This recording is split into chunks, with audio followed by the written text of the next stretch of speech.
नमस्कार दोस्तों, मैं सुनील कुमार आपका फिर से स्वागत करता हूं आपके अपने चैनल क्या ऐसा होता है में। दोस्तों, आज मैं आपके सामने एक और नई जानकारी। वो जानकारी क्या है आपको पता है? पितृदोष की पूजा की शुरुआत कैसे हुई? कैसे पता चला कि हर इंसान पर पितृदोष होता है?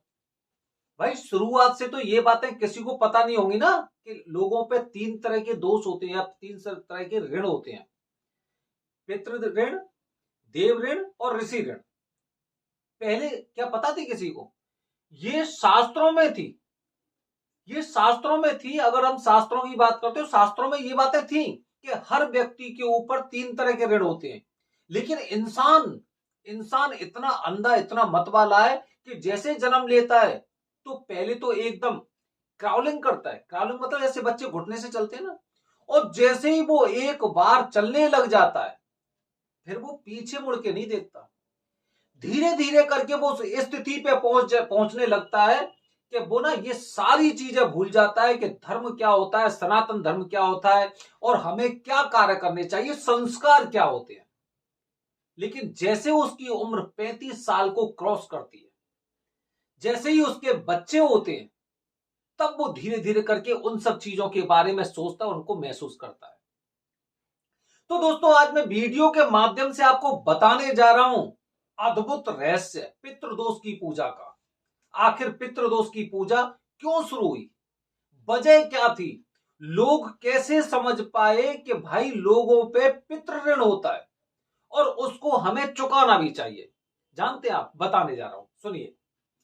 बहुत समय पहली बात है दोस्तों, पहले क्या होता था, शायद आप अपने दादा परदादा या फिर ऐसे लोगों से अगर आपने सुना होगा, और नहीं सुना है तो आज ही आप अपने घर में किसी भी बुजुर्ग इंसान से पूछना, और ये पूछना कि जब भी घर में कोई ऐसा अच्छा कार्यक्रम होता था तो क्या किसी के सिर में कोई देवता आते थे? पूछना, क्या कोई ऐसे देवता आते थे, वो आपको बताते थे कि भाई आप मुझे भूल गए हो, आपके घर में बच्चे की शादी है या फिर आपने घर का प्रवेश किया है, गृह प्रवेश किया है, या फिर कोई और बात है। क्या आप अपने देवताओं को भूल जाने पर क्या आपके परिवार में से या आपने समाज में कहीं पे ऐसे लोगों को देखा है जो ये कहते हैं कि आप मुझे भूल गए हो, तुम मुझे क्यों भूले, और शादी में विलंब पैदा होने लगता है। वो स्थिति एकदम ऐसी अचानक सी बिगड़ जाती है कि हम लोग सोचने पे मजबूर हो जाते हैं, ये अचानक क्या हो गया? पितृदोष।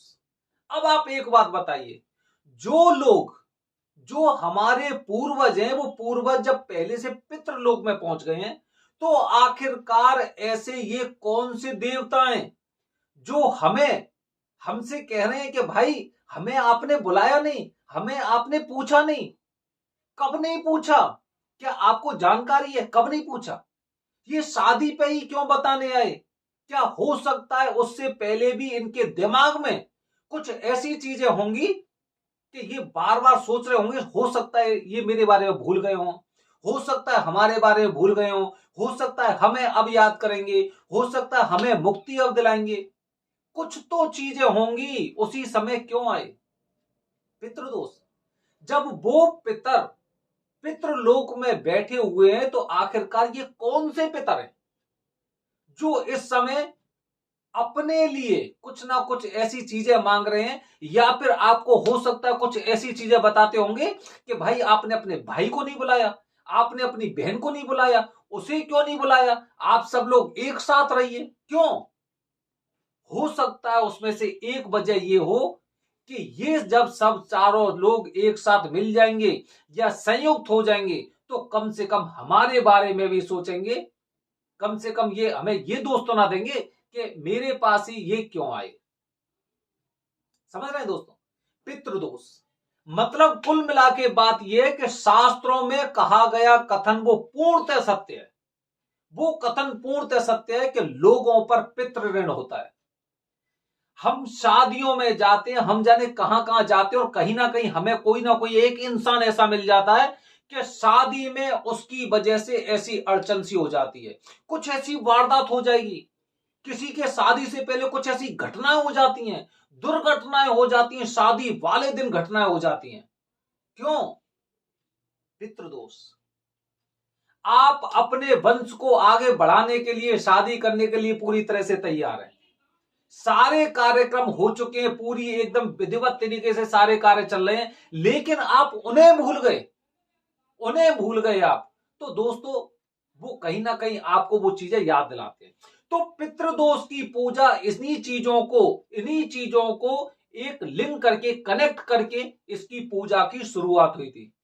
शास्त्रों में जैसे बताया गया है कि जैसे हम पर जो 3 ऋण होते हैं, उनमें से एक पितृ ऋण भी होता है। और ये वही पितर जो कहते हैं कि भाई मैं देवता हूं।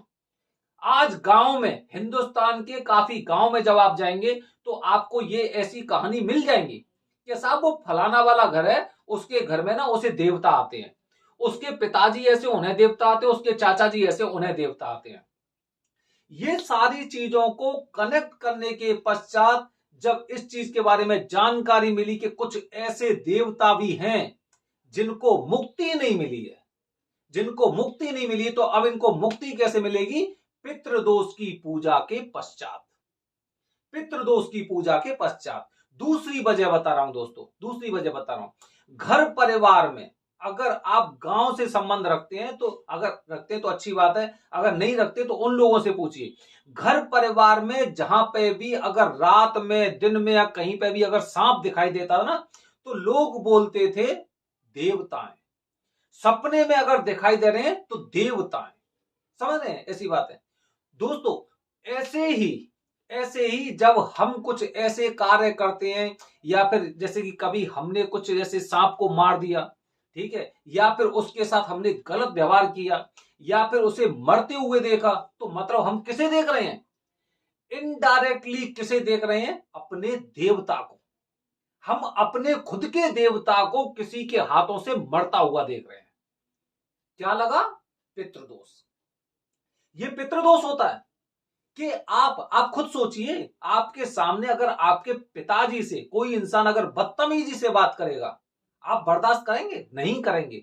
लेकिन जो आपके पितरों के तुल्य, आपके देवताओं के तुल्य है, उसे वो इंसान आपके सामने उसकी हत्या कर रहा है, उसको मार रहा है, या फिर उसे कष्ट पहुंचा रहा है, और आप एकदम कोने में एकदम खड़े होकर चुपचाप तालियां बजा रहे हैं, चुपचाप वहां से निकल जा रहे हैं। क्या है? पितृदोष। इन चीजों को कनेक्ट किया, इन चीजों को कनेक्ट किया पितृदोष से, और इस तरह से उसके निवारण के लिए पूजा कराने लगे लोग। उसका समाधान देखा। फिर उसके बाद जब ऐसे कार्यक्रम हुए, उसके पश्चात उन लोगों से पूजा कराई गई। जगह जगह बहुत से हिंदुस्तान में ऐसी काफी जगह जहां पर पितृदोष की पूजा होती है, लेकिन उनमें सर्वोत्तम त्र्यंबकेश्वर, क्योंकि वहां पर ब्रह्मा विष्णु महेश का साक्षात बताया गया कि साक्षात रूप से विद्यमान है। अब जब ऐसे लोगों की पितृदोष की पूजा कराई गई, तो कराने के पश्चात 40 दिन के अंदर उन लोगों से उनके अनुभव पूछे,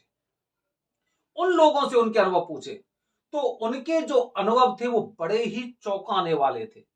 इस तरह के चौंकाने वाले उनके अनुभव थे कि ऐसा लगता था, काफी लोगों को ऐसा प्रतीत हो रहा था कि कुछ ऐसे लोग जिनकी शक्ल उन्हें याद नहीं है, वो उन्हें आशीर्वाद देते हुए जा रहे हैं। ऐसे अनुभव देखे। कुछ लोगों से ऐसे अनुभव देखे कि जिनका लगातार नुकसान हो रहा था, उन लोगों को एकदम उनके नुकसान खत्म होने लगे और उनके घर में खुशहाली आने लगी। कुछ ऐसे अनुभव देखे गए हैं जिनकी पत्नियां बांझ थी और उनकी शादी को करीब 10-12 साल हो गए थे, उसके पश्चात उनके घर में संतान पैदा हुई। कुछ ऐसे देखे गए, उदाहरण भी देखे गए कि जिन लोगों की शादी नहीं हो रही थी, ऐसे लोगों की शादी 35-40 साल की उम्र में भी हुई। मतलब इस तरह से उन लोगों को ऐसे उसके परिणाम मिले। और उसके पश्चात जो वहां के जो वरदानी पंडित जी हैं, वरदानी पंडित जी ने वहां पे इन माध्यम से जब पूरी तरह से एकदम इस तरह से विचार विमर्श किया, उसके बाद पश्चात उन्होंने ये जानकारी दी कि ये पितृदोष की पूजा इस तरह की पूजा है जिससे जो उनकी भटके हुए देवता हैं, जिनकी अकाल मृत्यु हुई है, या फिर अपने पितरों के तुल्य किसी जीव को या जानवर का उन्होंने मरते हुए देखा या उसको मारने में मदद की है, तो यहां पर इस पूजा विधि के द्वारा उसे पूर्ण मुक्ति मिलके और वो पितर लोक में चले जाते हैं। क्योंकि ब्रह्मा विष्णु महेश, रुद्र, रुद्र मतलब डेस्ट्रॉय ऑफ यूनिवर्स, मतलब विश्व के या पृथ्वी के विनाश करता, मतलब किसी इंसान की जान गई, ब्रह्मा जी ने जन्म दिया, अब विष्णु जी नारायण बनकर, जो साक्षात रूप से वहां पर उपस्थित हैं, नारायण बनकर उन पितरों को मोक्ष प्रदान करते हैं, मतलब नारायण लोक में ले जाते हैं। दोस्तों, ये मैंने आपको पितृदोष के बारे में ऐसी अद्भुत जानकारी दी है जिसे बोलते हैं मिस्ट्री। पितृदोष की पूजा की शुरुआत कैसे हुई और फिर लोगों को कैसे पता चला कि ये पूजा वाकई में आपके पितरों को मोक्ष प्रदान करती है। तो दोस्तों, ये मैंने अपनी वीडियो के माध्यम से आपको जानकारी दी है। ऐसे ही बने रहिए हमारे चैनल के साथ। दोस्तों, आपको इसी तरह की बेहतरीन जानकारी मैं आपके साथ शेयर करूंगा। धन्यवाद दोस्तों। हर हर महादेव।